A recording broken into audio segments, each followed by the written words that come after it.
¿Qué tal? ¿Cómo les va, señoras y señores? Muy buenas noches. Aquí estamos, como siempre, en vivo en el timón. Mi nombre es Willy Cohen. Está conmigo la señora Cecilia Boufflé. Señora, ¿cómo le va? ¿Cómo le va? Muy bien. Y hoy un poco de economía, pero con mucha pregunta para el señor Valdés, porque mucha política también, ¿no? Efectivamente, sí, señora. Ha habido elecciones, va a haber elecciones. Cristina candidata, Randazzo candidato. Sí. ¿Quién será el candidato por el oficialismo? Bueno, todo eso lo vamos a comentar en el día de hoy, pero no hay con qué darle a la tranquilidad del dólar en la Argentina. Ni los ISIS, ni Temer, ni los ataques terroristas en Europa, ni Trump, obviamente. Sí. El dólar otra vez hoy abajo de 16 pesos, por lo menos en las operaciones mayoristas. Mayoristas, ¿no? Claro. Y otra vez el público discutiendo de si el Banco Central lo va a sostener, no lo va a sostener. No dura ni 48 horas la temperatura del dólar. No hay con qué darle al atraso cambiario en esta Argentina, señora. Sí, absolutamente. Y la discusión también hay la mirada sobre el Banco Central, sobre qué pasa con la tasa de interés, ¿no? Si mayo fue el último mes de inflación alta, si Sturzenegger va a empezar a bajar el nivel de tasa de interés. Las apuestas son que eso no pasa en el corto plazo, ¿no? Hoy habló en la cumbre del IAEF el capitán frío, Federico Sturzenegger, y fue bastante claro, ¿no? Sí, dijo que él espera para mayo una inflación del 25%, lo que comentábamos la semana pasada en este programa, ¿no? Sí. La meta se cumple con delay. Es simplemente una apuesta. 25 anualizada 25% en mayo, ¿no? anualizada, es la meta del año pasado, y dice simplemente tardamos 5 meses en llegar a la meta de diciembre. Y lo que dice Sturzenegger es que en julio va a estar ya en torno al 20-21% la inflación, mirando los últimos 12 meses, por lo tanto está muy cerca de cumplir con su objetivo. El problema ahí o en el medio es qué pasa con la temperatura del resto de la economía, ¿no? Sin duda. Ahora, el círculo rojo cree que gana Macri. Yo no sé si eso es buena noticia o mala noticia para el presidente, pero hoy estuve ahí, por ejemplo, Ricardo Arriazo, uno de los economistas favoritos de todo el establishment en la Argentina de toda la vida. Arriazo dice que la economía va a crecer entre 3 y 4% este año. Y sobre el tema del déficit fiscal, por supuesto, está preocupado, pero él dice que Argentina finalmente va a tener financiamiento porque está vaca muerta. Así que muy optimista Arriazu. Melconian, que la verdad que no dijo lo que apareció hoy sobre que el país iba al demonio. Yo estuve de moderador ahí esta noche, esta mañana. Estaba circunstancialmente de testigo. Y bueno, por supuesto que hay un problema fiscal, que hay que buscar consenso después de las elecciones, pero en general muy optimistas. Y me decía el Beto Valdés en la radio esta semana que también el gobierno está muy optimista con el año electoral. Beto, bienvenido. ¿Qué dice, caballero? ¿Cómo andamos? ¿Todo bien? Todo en orden. Hay optimismo también en el gobierno.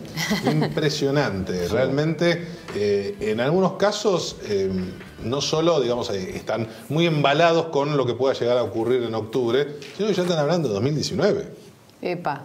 Así que mirá el embale que hay y ni te ¿Todo cuento. por qué? ¿Por Corrientes nada más? No, y por las encuestas, por la influencia de Jaime Durán Barba, que es un optimista natural, y vos fíjate el protagonismo que está teniendo. También que es un poco el chivo del libro. Y está presentando el libro y está de rotation de entrevistas, ¿no? Con un protagonismo y un duro enfrentamiento con la doctora Carrió, algunas diferencias con el Ahora, la candidata de la oposición parece que va a ser Cristina. Hoy hubo mucho movimiento en el conurbano, muchas declaraciones, llamados por teléfono entre los intendentes. ¿Qué está pasando entre Cristina, Randazzo, los intendentes? ¿Qué es lo último que se sabe, Beto?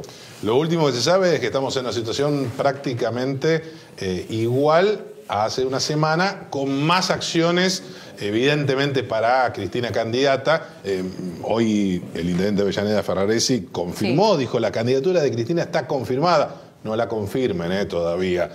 Hay muchas chances, pero no es un hecho. ¿Por qué? Porque Florencio Randazzo sigue resistiendo. Y en definitiva, ¿qué es lo que están analizando? Hoy la pelota está del lado del exministro del Interior. ¿Y qué es lo que están analizando en su entorno? Sobre todo el núcleo más duro. Porque los intendentes, los 3 intendentes que responden a Randazzo, Juanchi Zabaleta de Hurlingham, Gabriel Catopodis de San Martín y Bully Buca de Bolívar, van a terminar negociando con sus colegas. Ahora, Julián Domínguez por un lado, que puede ser una figura más relevante, menos irrelevante, pero está el movimiento Evita, que está todo mal con el kirchnerismo y que no tiene la inserción territorial en términos institucionales como los intendentes. Entonces ahí hay una situación que se debate si se recurre directamente a la justicia, porque el rumor de hoy era que a Randazzo no le dan la paso, es decir, no le permiten participar. Le van a hacer la gran Lustó, digamos. Exactamente, la gran Lustó. Y no hay es más, el argumento que van a utilizar ellos, es decir, si avanza, si prospera, esta idea es, si Lustó no puede participar y no hay ningún problema en Cambiemos, no se conforma en la ciudad de Buenos Aires, ¿por qué razón nosotros queremos una lista de unidad? Y ahí hay un consenso enorme entre todos los intendentes. Volviendo a la economía, ha habido algunos datitos bastante alentadores en mayo, ¿no es cierto? Sobre todo en el sector automotor. Sí. Venta de autos, se vendieron 80.000 autos en mayo. Sí.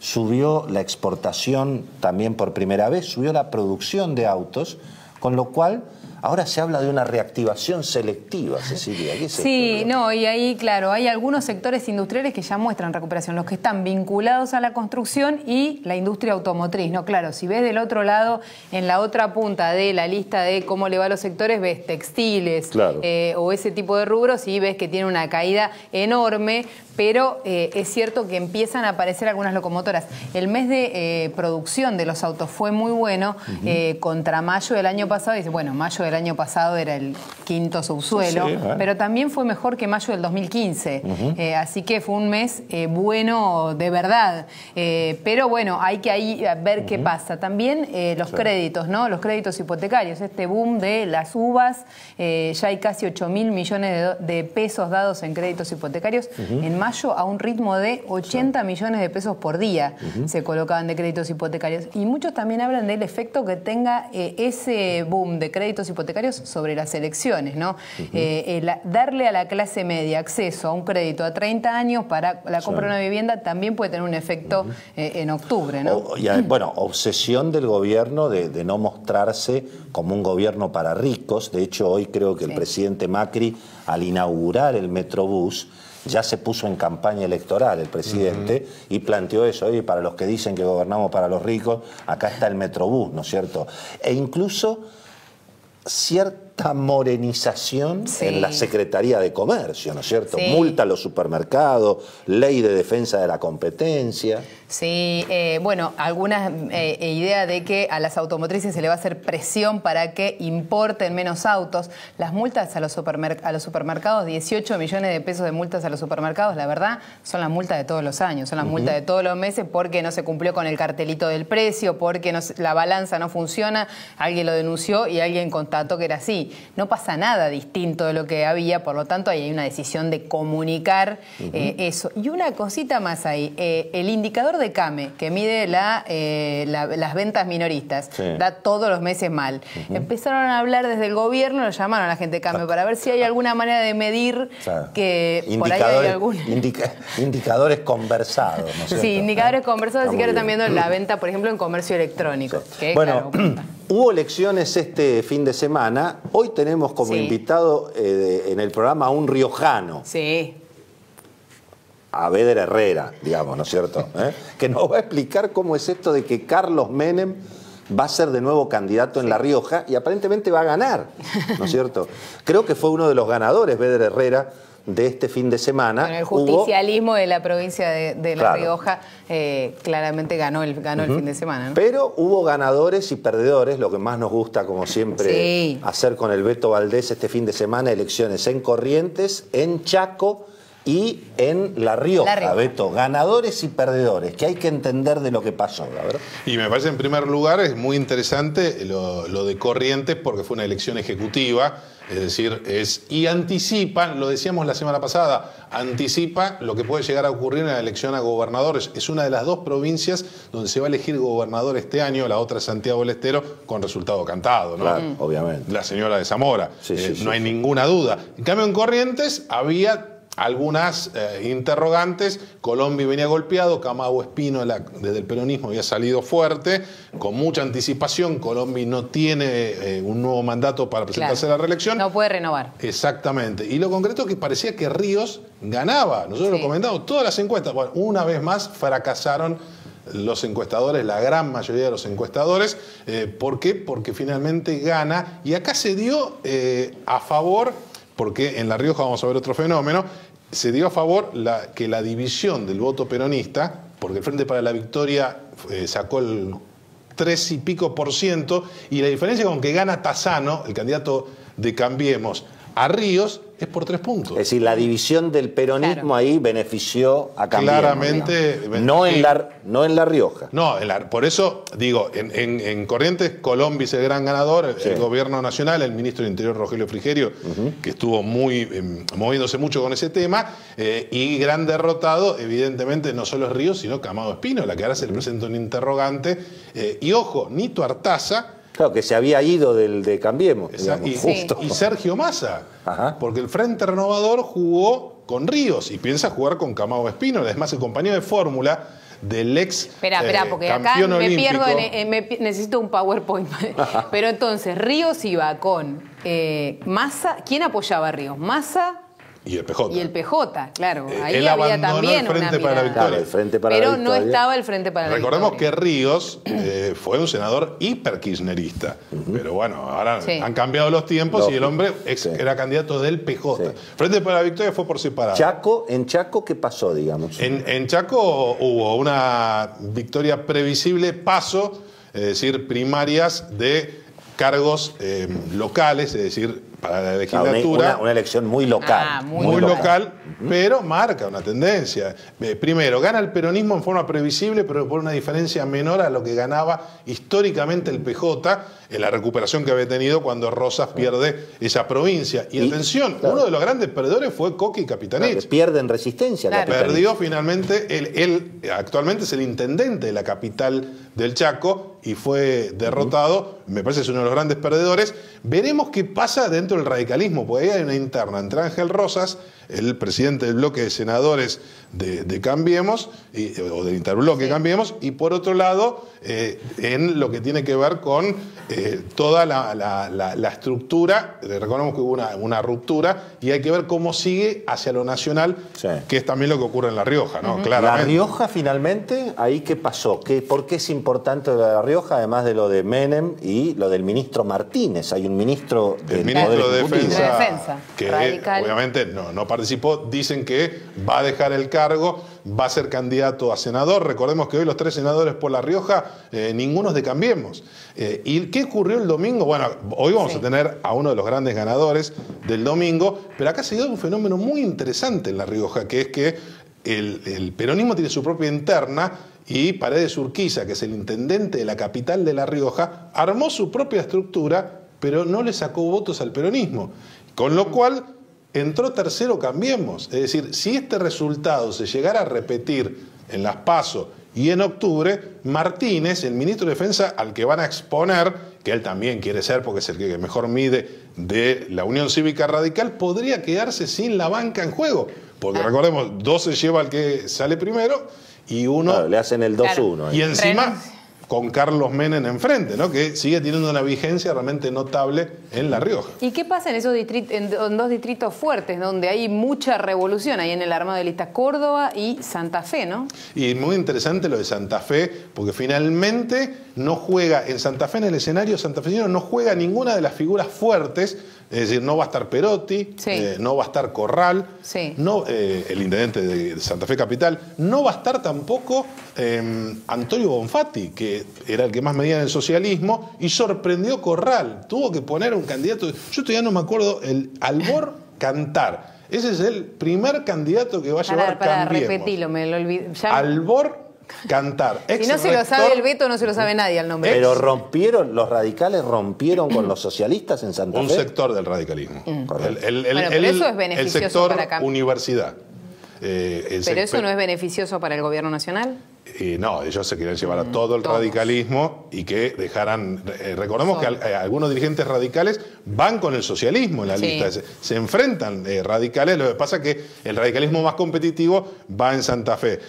Albor Cantar en cabeza, Luciano Laspina va en segundo lugar, pero como va a haber primaria, porque el rosarino Jorge Guaso va a competir contra esta lista, puede cambiar la conformación de la nómina. ¿Por qué finalmente cede el presidente Macri y Marcos Peña en esta negociación y le da el primer lugar al radicalismo, porque en Córdoba quieren que el candidato sea amarillo 100%. Baldassi. Es muy probable que sea Héctor Baldassi. ¿Y por qué? Porque al bajarse José Manuel de la Sota, que era la garantía de triunfo de Unión por Córdoba, del cordobesismo, Schiaretti no tiene un candidato competitivo, va a ser Yeryola, que es el vicegobernador, pero atención, se da una situación, hay mucha expectativa, y a mí me lo admiten incluso en el peronismo, que Cambiemos puede ganar Córdoba.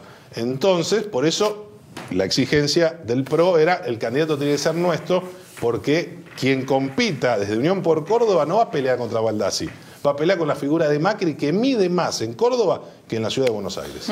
Bueno, muy bien, hay dos elementos más para completar un junio bastante interesante. Viene el Consejo del Salario, el 27 de junio, y empieza la negociación de paritarias un poquito más ásperas. Camioneros, alimentación, neumáticos, son todos sectores que están pidiendo 32, 35%, por supuesto eso es lo que piden, pero puede haber algún grado de conflicto con la UOM, todavía no se resolvió. Así que ahí estamos. El jueves tenemos la visita de Angela Merkel, ¿no? La primera ministra alemana viene a la Argentina, también es como una previa del G20, pero una figura de peso. Una agenda súper interesante la que tiene Merkel, solamente va a estar 24 horas en Argentina, pero tiene una agenda cultural, va a estar, bueno, con empresarios, con el presidente, obviamente. Y dicen también que el jueves se vuelve a presentar un juicio contra la Argentina por la estatización de YPF, un poco lo que quedó de todo el episodio este de la muerte de Aldo Ducler, donde resulta que, claro, se reapareció una cuestión que en su momento se había informado, y bueno, otro de los clavos, que le dejó la administración de Cristina Kirchner a la administración Macri. Efectivamente se está haciendo foco sobre el tema de la, digamos, de la incorporación de Eskenazi a lo que fue YPF, pero acá me parece que el problema, en definitiva, es cómo se estatizó YPF y de la manera en que no se respetó la ley y ahora vienen los juicios. Puede costar 3.000 millones de dólares más a la Argentina. 3.000 más, bien decís, más, ¿no? Porque por YPF se pagaron 8.000 millones de dólares. 8.000 millones de dólares pagó Axel Kicillof a la expropiación de YPF a Repsol.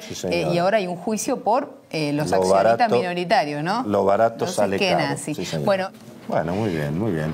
Bueno, ¿y qué es de la vida de Sergio Massa, mi querido Beto Valdés? Hemos hablado de Cristina, de Cambiemos en la provincia de Buenos Aires, pero ha habido encuestas que dicen que no todo el mundo está con la grieta, digamos, y eso es un poco... Le sonríen, de alguna manera le sonríen a Massa. Algunas de esas encuestas están cerca, las consultoras están cerca de el jefe del Frente Renovador. Pero lo escuché a Julio Bárbaro, que obviamente está con Massa, y dijo, che, ahora no es un balotaje, no hay que optar por uno u otro, se puede elegir. Bueno, es un discurso con el que va Massa, ¿no? Y no solo eso, sino también lo que plantea Massa es que si él resistió la polarización terrible de 2015 y en la primera vuelta terminó con el 21%, es decir, muchos decían que iban a sacar 4, que iba a terminar como de Narváez en 2013. Entonces, esa va a ser la apuesta. También es interesante el otro armado que está haciendo Massa en la ciudad de Buenos Aires para tratar de tener algún peso. Y ahí hay algún ruido, porque Margarita Stolbizer quiere respaldar a Lustó,